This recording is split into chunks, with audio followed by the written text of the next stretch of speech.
Chapter 14. The beginnings of perspectives promising nothing very cheerful. I must tell you first that the three-brained beings on that planet also had, in the beginning, presences similar to those possessed in general by all what are called Keshap-Martinian three-centered beings, arising on all the corresponding planets of the whole of our great universe. And they also had the same, as it is called, duration of existence as all the other three-brained beings. All the various changes in their presences began, for the most part, after the second misfortune occurred to this planet, during which misfortune the chief continent of that ill-fated planet, then existing under the name Atlantis, entered within the planet. And from that time on, as little by little they created for themselves all sorts of conditions of external being existence, thanks to which the quality of their radiations went steadily from bad to worse. Great nature was compelled gradually to transform their common presences by means of various compromises and changes,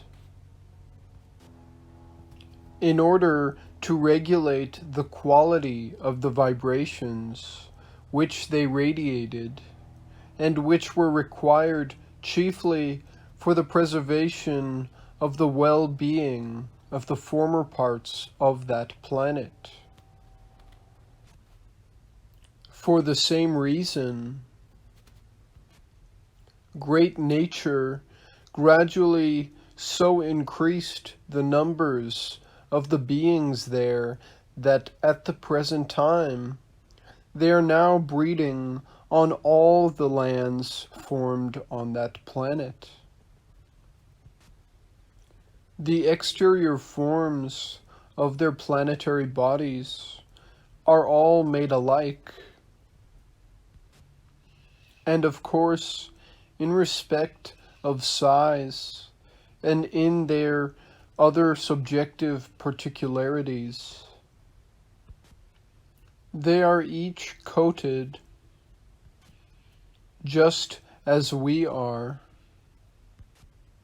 in accordance with the reflection of heredity, with the conditions at the moment of conception, and with the other factors that serve in general as the causes for the arising and formation of every being. They also differ among themselves in the color of their skin and in the conformation of their hair. And these latter particularities are determined in their presences, just as they are everywhere else,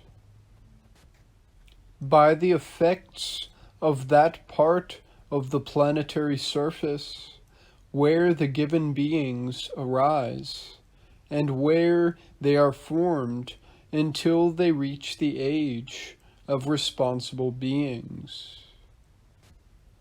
Or, as they say, until they become adult.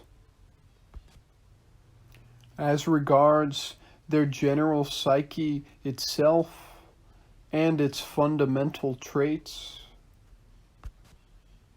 No matter upon what part of the surface of their planet they arise,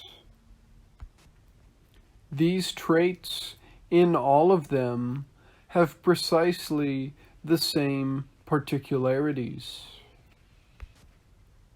among them being also that property of the three-brained beings there,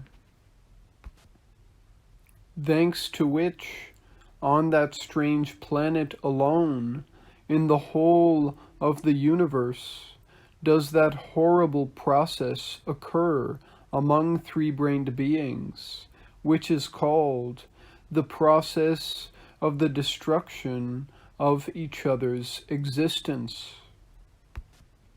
or, as it is called on that ill-fated planet, war. Besides this chief particularity of their common psyche, there are completely crystallized in them, and there unfailingly become a part of their common presences,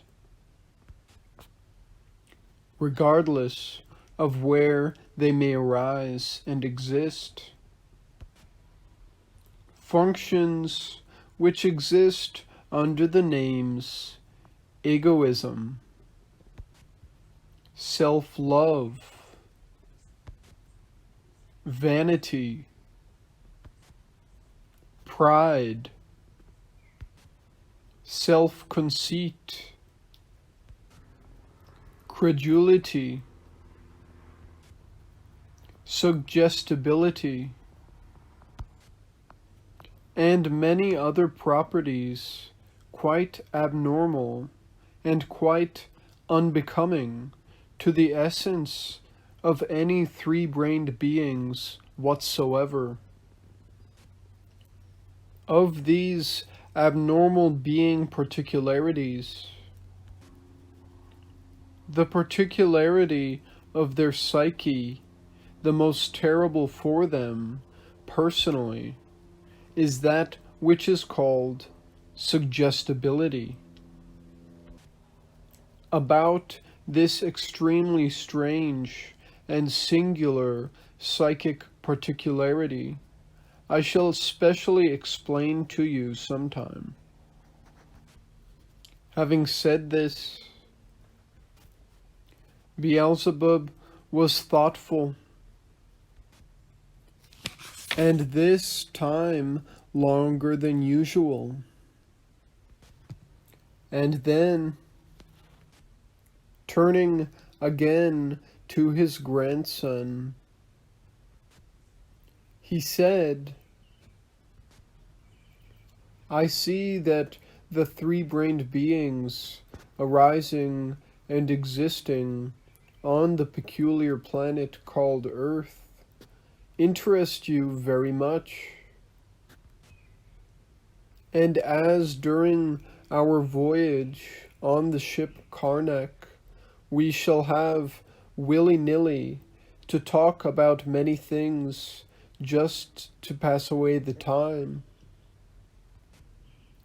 I will tell you all I can just about these three-brained beings. I think it will be best for your clear understanding of the strangeness of the psyche of the three-brained beings arising on the planet Earth, if I relate to you my personal descents to that planet in their order, and the events which occurred there during these descents of mine, of which I myself was a witness. I personally visited the surface of the planet Earth 6 times in all. and each of these personal visits of mine was brought about by a different set of circumstances. I shall begin with my first descent.